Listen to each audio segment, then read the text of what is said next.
Hi, everybody, and welcome to the English 9 Pre-AP syllabus. I just want to walk you through a couple of things you will see in these slides. I'm not going to read to you, but I just want to give you the highlights. So this class is an advanced class for English 9A. We are primarily going to be focusing on novels this semester, reading, discussing, analyzing, and responding to literature. We're going to be reading To Kill a Mockingbird by Harper Lee, Frankenstein by Mary Shelley, The Jungle from Upton Sinclair, and excerpts from Fast Food Nation by Eric Schlosser. We're also going to read various shorter fiction and nonfiction pieces throughout the semester. And we'll get into kind of the schedule and scope for that in the next couple of weeks. We are still adapting the class to this hybrid virtual model. So we'll let you know what that's going to look like. I want to talk about our English transfer goals because these are the big goals that we put in place for you guys as students, big accomplishments we want you guys to have as you come out of your high school career. And these are big goals we work on hooking back to throughout every lesson, every unit in our work in the classroom.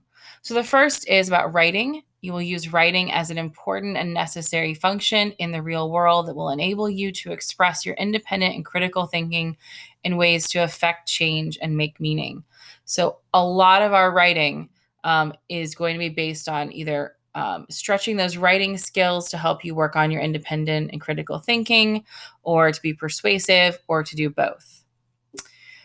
Second transfer goal is that learners will use reading as a vehicle to experience the world and gain awareness to make informed decisions. So the texts we've chosen and the supplementary materials we choose is all designed to help you have a different experience of the world, see things differently, and gain more awareness. It doesn't mean you have to agree with the text or that you have to love every book, but hopefully you see the purpose behind it. Finally, learners will be able to develop communication skills for the appropriate audience and purpose. So especially these early lessons, we're going to be working on those communication skills to get to know one another. And because we're not going to be in class as much together, we're going to cultivate a lot of these communication skills via discussion boards and flip grids online, because you do still need to be able to communicate disagreements with people or your point of view and your position. And a lot of that we do in writing, but we also need to know how to do it in person and those live communications.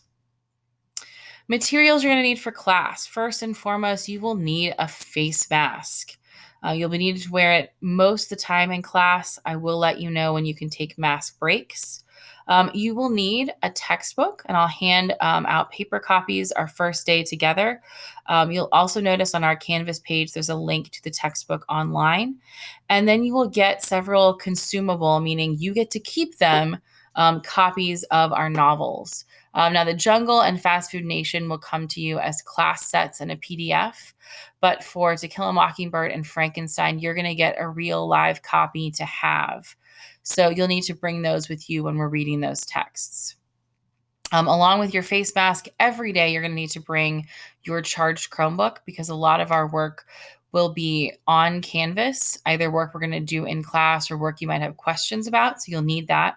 And you'll need some kind of earbuds or earphones, again, charged, so that you can watch videos like this one or respond to classmates' videos and not have to interrupt everyone else to do that. Here's a fun little graphic I made on how to wear your mask. This is my daughter, Mary Emma. She's the model. First, you want to wear your mask over your mouth and your nose. So please don't wear it underneath your nose. Your nose is connected to your lungs and your respiratory system. So please keep all of that covered. Please don't play with your mask. It's very tempting. Sometimes we're going to have itches on our face. But as much as you can, keep your hands away from your mask. That keeps germs away from your eyes, nose, and mouth. So be like Mary Emma here. Wear your mask over your mouth and your nose and smile with those eyes. Thanks, guys. All right, back to about the class. Expectations. These are pretty standard. Be respectful and kind. This year, especially, be flexible with me, with yourselves, with others. We're all going through great changes right now. So we're going to need to be flexible. Give your best each day. That means do your personal best. We're all going to have different struggles, but please don't let that be the reason that you just quit. Listen and follow directions. I promise to be a good guide, but you have to listen to what I'm saying and follow those things. One of my big pet peeves is when I give directions, or now that I'm posting on Classroom and making these videos.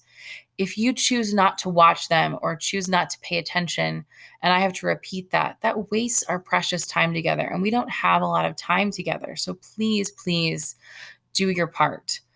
If you do have questions or concerns about anything, please communicate that with me. That's different than you just not doing it. When we're in class, I'm going to expect you to be here on time. Yes, you might be a minute late for using the bathroom. That's okay. But our time together is little and precious, so be here. Come prepared with that charged Chromebook, with those materials, with an open mind. Do work. Please come in ready to work, because we're going to be doing that. Ask questions. That is really key here when you're having trouble, or you don't understand something, or you just want to spark a discussion. Ask a question. But do try to stay off your phone, and this one is important for me too. It's all too easy to lose the entire period by scrolling on your phone. When you're at home, I can't really control what you do with your time, but I do ask that you find time to do the work and to communicate with me if you have questions or concerns. What you can expect of me: I'm going to have a plan and a vision. Right now, that plan is ever evolving as I'm trying to take a class I normally taught completely in person in a different way and put it online. So please be patient with that, but know that I have a plan. I'm going to celebrate what you do well, and I'm going to help you when you struggle. I'm going to try to make things fun and not just boring. I know that can be a struggle. I'm going to try to give you opportunities to own your education, right? To take on long-term projects, to manage your due dates and your time, to really do the work yourself. But I also want to help you grow. I want you to be a stronger writer and reader and thinker by the end of the semester, and a better version of yourself. So that means I'm going to give you assignments that stretch you in new and different ways, because I know that's how you're going to grow. Communication. I want us to be in constant communication. So here's the tools I plan to use, and I'd like you to use as well. On Canvas, I'm going to post all of your assignments in modules. I'm going to post announcements, and you can also use Canvas, the assignments where there are discussions, to post back to me, or the chat feature to get me directly. I will email you at certain times. You can email me. The link to my Gmail is found on the Canvas page. Parent and Student Square I'll mostly use for announcements, but there is a way you can direct message me there. Feel free to use that. And then Google Hangouts is a direct messenger through Google you can use. All of these tools are available to you, and I will check all of them daily.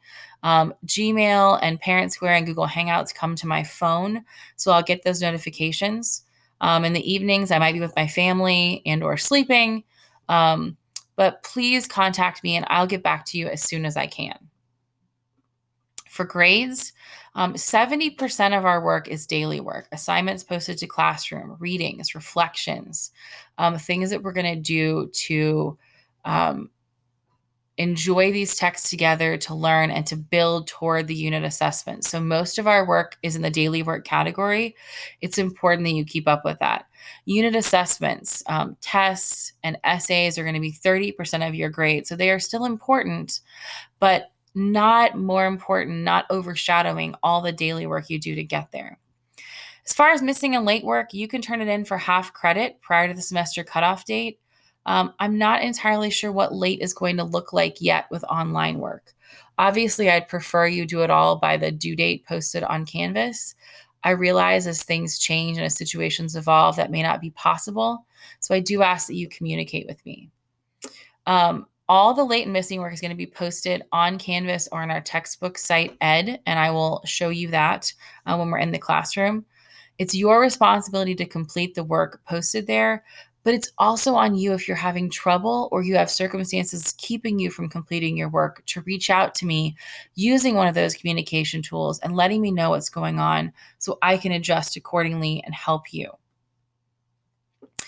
All right, that brings us to the end of our syllabus discussion. If you have any questions or comments or concerns, please post them in the discussion tab below this. I would love to hear from you, and I look forward to meeting you all soon.